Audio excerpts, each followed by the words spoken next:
Movie का scene 1862 के American civil war का है, जहां हम एक आदमी को देखते हैं जो एक्चुअल में द बैड होता है और इसे लोग एंजल आई के नाम से जानते थे। ये पैसों के लिए दूसरे लोगों को असैसिनेट करता था। इस वक्त ये जिस घर में आया हुआ था वो रिटायर्ड आर्मी सोल्जर का घर था और इसे एक बेकर नाम के आदमी ने इस घर में इसलिए बेचा था ताकि उस सोल्जर से एक जैक्सन नाम के आदमी के बारे में और उसकी लोकेशन पता कर सके। एक्चुअल में जैक्सन ने आर्मी का कॉन्फिडेंट गोल्ड में से कुछ गोल्ड चुरा लिया था। वो सोल्जर मैन को बताता है कि अब जैक्सन ने अपना नाम बदलकर बिल कार्सन रख लिया है। साथ ही वो उसे उसकी लोकेशन भी बता देता है। इसके अलावा जब उसे पता चलता है कि बेकर ने इसे $500 दिए हैं उसे और उसकी फैमिली को मारने के लिए, तब वो उसे $1000 ऑफर करता है ताकि वो उल्टा बेकर को ही खत्म कर दे। पर एंजल आई यानी कि बैड अपने काम का पक्का होता है और एक बार किसी भी आदमी का पैसा लेने के बाद वो उसका काम हर हाल में करता था। इसलिए वो उस सोल्जर और उसकी फैमिली को खत्म करके वहां से चला जाता है।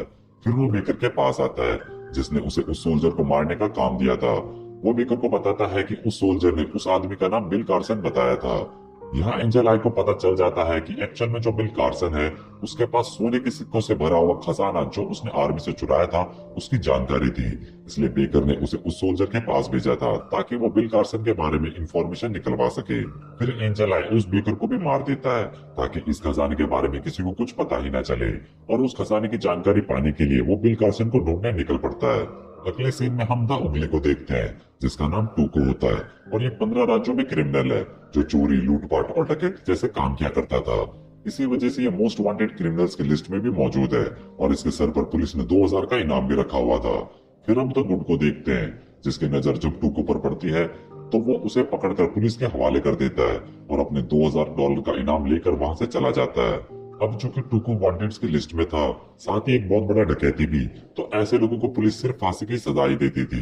फिर टूको को फांसी पर लटका दिया जाता है, लेकिन तभी तक गुड रस्सी पर गोली मारकर टूको को बचा लेता है और उसे लेकर वहां से भाग जाता है। अब गुड और टूको एक्चुअल में पार्टनर्स थे और ये हर बार अलग अलग टाउन्स में जाते थे जहां गुड हर बार टूको को पुलिस के हवाले कर देता था और फांसी के समय उसे बचाकर वहां से भाग जाता था। जिसके बाद इनाम के मिले पैसों को ये दोनों आपस में आधा आधा बांट लेते थे। अब गुड का हमें मूवी में कोई नाम नहीं बताया गया, लेकिन टूको हमेशा उसे ब्लंडी नाम से बुलाता था, इसलिए हम भी अब से उसे ब्लंडी कहकर बुलाएंगे। ऐसे ही एक दिन ब्लंडी टूको को पुलिस के हवाले कर देता है और फांसी के समय उसे बचाकर वहां से भाग जाता है। लेकिन इस बार वो इनाम के पैसे आधे आधे नहीं करता, बल्कि सारे पैसे खुद ही रख लेता है, क्योंकि अब उसे $1000 से ज्यादा कमाने थे और टूको पर सिर्फ $2000 का ही इनाम था। वो भी अब धीरे धीरे कम होता जा रहा था, इसलिए वो उसे वहीं छोड़कर वहां से चला जाता है। टूको को इस बात से काफी गुस्सा आता है, क्योंकि एक तो उसने उसे इनाम के आधे पैसे नहीं दिए, ऊपर से वो उसे ऐसी जगह पर छोड़ कर गया जहाँ पर एक तरफ डेजर्ट था और दूसरी तरफ पुलिस जो किसी भी वक्त वहां आकर उसे पकड़ सकती थी। किसी तरह बचते हुए वो उस डेजर्ट से बाहर निकल जाता है और एक छोटी सी टाउन में पहुंचकर एक गन शॉप में जाता है। यहाँ वो दो बंदूकों को खोलकर उनके स्पेयर पार्ट्स को एक दूसरे में जोड़कर अपनी खुद की मॉडिफाइड गन बना लेता है, क्योंकि वो सिर्फ एक खास तरह की आवाज करने वाली गन को ही यूज करता था।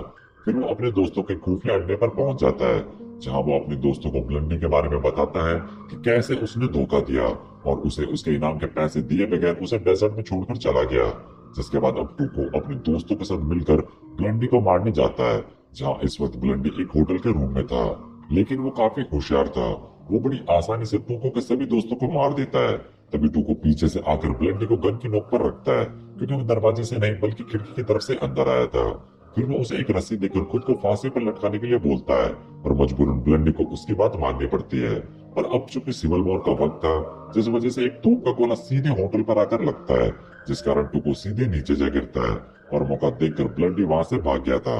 इधर एंजल आई बिल कार्सन को ढूंढते वक्त उसे एक लड़की से पता चलता है कि वो कुछ दिन पहले ही अपनी 3rd रेजिमेंट के साथ चला गया था। आगे उसे कॉन्फिडेंट आर्मी का कैंप मिलता है, जहाँ काफी सारे घायल सैनिक थे जिन्होंने यूनियन आर्मी के साथ लड़ाई की थी। अब दोस्तों इस समय सिविल वॉर चल रही थी, जिस वजह से यहाँ दो आर्मीज बन गई थी, एक कॉन्फिडेंट और दूसरी यूनियन आर्मी। और आप लोग कंफ्यूज ना हो जाओ, इसलिए मैं इसे simply grey and blue army बोलूंगा, क्योंकि इनके यूनिफॉर्म्स के कलर ग्रे एंड ब्लू ही थे। यहाँ एक ग्रे आर्मी को सोल्जर से पता चलता है कि 3rd रेजिमेंट जिसमें बिल कार्सन भी है, वो सब यहाँ से डेजर्ट की तरफ आगे चले गए थे, जहाँ पर ब्लू आर्मी की फ्रंट लाइन है और वहाँ उनका एक बहुत बड़ा प्रिजन कैंप भी है। दूसरी तरफ टूकू, जो अभी भी ब्लंडी से बदला लेने के लिए उसे ढूंढ रहा था, वो रास्ते में मिल रही कैंप साइट्स और सिगरेट से पता लगा लेता है कि ब्लंडी इसी तरफ गया है, क्योंकि ब्लंडी को स्मोक करने की बहुत ज्यादा आदत थी। और फाइनली वो सभी सुरागों को फॉलो करते हुए ब्लंडी को ढूंढ लेता है। अब टूको चाहता तो आसानी से ब्लंडी को मार सकता था, पर वो उसे इतनी आसान मौत नहीं देना चाहता था। इसलिए वो उसे अपने साथ डेजर्ट की तरफ ले जाता है, जहाँ वो उसे बताता है कि हमें इस डेजर्ट की दूसरी तरफ जाना है और हमें पूरे 100 माइल क्रॉस करने पड़ेंगे, तब जाकर हम इस डेजर्ट को पार कर पाएंगे। रास्ते में ब्लंडी को प्यास लगती है, पर जब वो पानी की बोतल से पानी पी रहा था, तब टूको उसकी बोतल पर गोली मारकर उसका सारा पानी बर्बाद कर देता है। साथ ही उसके हेड को भी दूर फिकवा देता है, जिस कारण अब इस रेगिस्तान की तपती गर्मी सीधे उसके मुंह पर पड़ रही थी। वहीं टूको ने इस रेगिस्तान के लिए अपनी पूरी तैयारी पहले ही कर रखी थी। उसने अपने साथ काफी सारा खाना, पानी और धूप से बचने के लिए छाता भी रख रखा था। अब रेगिस्तान में 70 माइल चलने के बाद ब्लंडी बिना पानी के बुरी तरह थक गया था। ऊपर से इतनी भीषण गर्मी में उसका चेहरा पूरी तरह झुलस चुका था। टूको उसे वो पानी पीने के लिए ऑफर करता है जिसमें उसने अपने पैर धोए थे, और जब ब्लंडी उस पानी को पीने के लिए आगे बढ़ता है, तब टूको उस पानी को भी गिरा देता है। टूको को उसे इतना तड़पता हुआ देखकर काफी मजा आ रहा था। कुछ और माइल्स चलने के बाद ब्लंडी फिर से नीचे गिर जाता है, और अब उसके अंदर और चलने की ताकत नहीं थी। टूको को भी समझ आ जाता है कि अब इसे और तड़पाया नहीं जा सकता। फिर वो उसे गोली मारने ही वाला था कि तभी उसे कुछ घोड़ों के दौड़ने की आवाज सुनाई देती है, और जब वो चेक करता है तो उसे एक घोड़ा गाड़ी दिखाई देती है जिसके घोड़े बिना लगाम के दौड़ रहे थे। जिसके बाद टूको जब उन्हें रोककर गाड़ी के अंदर चेक करता है, तब उसे ग्रे आर्मी के सोल्जर्स की लाशें मिलती है। वो यहाँ इन सभी सोल्जर्स की बॉडी से सारे पैसे और कीमती चीजें निकाल लेता है। इसी दौरान उसे एक सोल्जर अभी भी जिंदा मिलता है। अब दोस्तों ये वही सोल्जर है जिसे एंजल आई ढूंढ रहा था, और जिसका नाम बिल कार्सन है। वो टूको को एक खजाने के बारे में बताता है, लेकिन पहले वो टूको से पानी मांगता है। पर टूको उससे कहता है कि वो पानी तभी पिलाएगा जब उसे पहले खजाने के बारे में बताएगा। जिस पर बिल कार्सन उसे बताता है कि खजाना एक्चुअल में सैडेल की कब्रिस्तान में एक कब्र के नीचे छुपा हुआ है। टूको उससे कहता है कि वहां पर तो 1000 से भी ज्यादा कब्रें हैं, और किस कब्र के नीचे खजाना है यह उसे कैसे पता चलेगा। तभी बिल कार्सन की हालत बहुत ज्यादा खराब होने लगती है, जिस पर टूको जल्दी से पानी लेने के लिए वापस से घोड़े के पास आता है। फिर जब वो पानी लेकर वापस आता है, तब तक बिल कार्सन मर चुका था, लेकिन उसके पास ब्लंडी मौजूद था, और मरने से पहले उसने ब्लंडी को उस कब्र का नाम बता दिया था जिसके नीचे सोने के सिक्के थे। अब इस बात से टूको को काफी गुस्सा आता है, और वो ब्लंडी को मारने ही वाला था कि तभी उसे एहसास होता है कि अगर उसने ब्लंडी को मार दिया तो वो कभी भी उस कब्र के बारे में नहीं जान पाएगा जिसके नीचे सोने के सिक्के हैं। इसलिए वो अब उसे जिंदा रखने की पूरी कोशिश करता है। फिर वो बिल कार्सन की ड्रेस पहनकर ब्लंडी को पास ही के एक मोनेस्ट्री में ले जाता है, ताकि सभी को यही लगे कि वो ग्रे आर्मी के सोल्जर्स हैं। इसी मोनेस्ट्री में टूको अपने छोटे भाई पैब्लो से भी मिलता है, जो अब प्रीस्ट बन चुका था। लेकिन इनकी मुलाकात ज्यादा अच्छी नहीं होती, क्योंकि टूको बहुत पहले ही अपना घर छोड़कर चला गया था जब पैब्लो काफी छोटा था। अब टूको ब्लंडी की खूब सेवा करता है, जिस कारण ब्लंडी कुछ ही दिनों में पूरी तरीके से ठीक हो जाता है। अब चूंकि खजाना किस कब्रिस्तान में है यह बात टूको को पता थी, वहीं उस कब्रिस्तान में किस कब्र के नीचे खजाना है यह बात ब्लंडी को पता थी। इसलिए दोनों डिसाइड करते हैं कि हम खजाना मिलकर ढूंढेंगे, और मिलने के बाद उसे आपस में आधा आधा बांट लेंगे। जिसके बाद ये दोनों उस मोनेस्ट्री को छोड़कर वहां से निकल जाते हैं। आगे रास्ते में इन्हें दूर से कुछ सोल्जर्स अपनी ओर आते हुए दिखाई देते हैं। यहाँ इन दोनों ने ग्रे आर्मी की यूनिफॉर्म पहनी हुई थी, और जो सैनिक इनकी तरफ आ रहे थे उन्होंने भी ग्रे यूनिफॉर्म पहनी हुई थी। इसलिए टूको दूर से जोर जोर से चिल्लाकर ग्रे आर्मी और उसके कमांडर की तारीफ करना शुरू कर देता है। लेकिन जब वो सोल्जर्स इनके पास आते हैं तो पता चलता है कि उनके कपड़ों पर धूल जमा थी, इसलिए वो दूर से ग्रे आर्मी के सोल्जर्स दिखाई दे रहे थे, जबकि एक्चुअल में वो ब्लू आर्मी के सोल्जर्स थे। फिर इन दोनों को वो सोल्जर्स पकड़ लेते हैं और इन्हें प्रिजन कैंप में भेज दिया जाता है, जहाँ पर ऑलरेडी कई सारे ग्रे आर्मी के सोल्जर्स और बाकी कैदियों को बंद किया हुआ था। यहीं पर हम एंजल आई को भी देखते हैं, जो बिल कार्सन को ढूंढते हुए एक फेक सर्जेंट बनकर ब्लू आर्मी में शामिल हो रखा था। अब टूको और ब्लंडी के साथ साथ बाकी सभी नए लोगों को लाइन में खड़ा करके उन सभी के नाम पूछे जाते हैं। यहाँ जब बिल कार्सन का नाम लिया जाता है तब कोई भी जवाब नहीं देता। अब चूंकि टूको ने बिल कार्सन की यूनिफॉर्म पहनी हुई थी, जिस वजह से वो अब बाकी सभी के लिए बिल कार्सन बन चुका था। ब्लंडी उसे बताता है कि अब से तुम बिल कार्सन हो, क्योंकि तुम्हारी यूनिफॉर्म पर उसका नाम लिखा हुआ है। जब यह बात टूको को समझ आती है तब वो अपनी हाजिरी लगाता है, लेकिन अब इतनी देर बाद जवाब देने के कारण उसे मार पड़ती है। साथ ही एंजल आई की नजर भी अब टूको पर पड़ जाती है, क्योंकि उसे लग रहा था कि यही बिल कार्सन है। अब इस प्रिजन कैंप का जो चीफ था वो काफी अच्छा आदमी था। उसने अपने सभी सोल्जर्स को साफ साफ कह रखा था कि कोई भी सोल्जर किसी भी कैदी को टॉर्चर नहीं करेगा, चाहे वो ग्रे आर्मी के सोल्जर से क्यों ना हो। पर प्रॉब्लम यह थी कि वो बीमार था और अपना ज्यादातर टाइम अपने रूम में ही बिताता था, और इसी चीज का फायदा उठाकर एंजल आई सभी कैदियों को अपने हिसाब से टॉर्चर करता था। वो अब टुको को अपने रूम में बुलाता है और उसे काफी अच्छा खाना खिलाता है, लेकिन यहाँ पर टूको की हरकतें देखकर समझ जाता है कि यह बिल कार्सन नहीं है और ना ही कोई सोल्जर है, बल्कि कोई चोरू चुक्का है जिसने बिल कार्सन की यूनिफॉर्म पहन रखी है। इसलिए अब वो अपने आदमी से टूको को टॉर्चर करवाता है। वहीं बाहर वो म्यूजिक चलवा देता है ताकि चीफ को पता ना चले कि यहाँ किसी को टॉर्चर किया जा रहा है। बाहर मौजूद एक आदमी ब्लंडी को बताता है कि जब तक यह म्यूजिक चलता रहेगा तब तक अंदर तुम्हारे दोस्त को टॉर्चर किया जाएगा, क्योंकि एंजेला इस सभी कैदियों के साथ ऐसा ही करता था। अंदर टुको को काफी बुरी तरीके से पीटा जाता है, लेकिन फिर भी खजाना कहाँ छुपा है यह बात वो एंजेला को नहीं बताता, जिस वजह से वो आदमी जो उसे मार रहा था अब वो टुको की आंखें फोड़ने की कोशिश करता है, जिस कारण मजबूरन उसे एंजेला को बताना पड़ता है कि खजाना सैडेल के कब्रिस्तान में एक कब्र के नीचे छुपा हुआ है, पर किस कब्र के नीचे है यह बात उसे भी नहीं पता थी।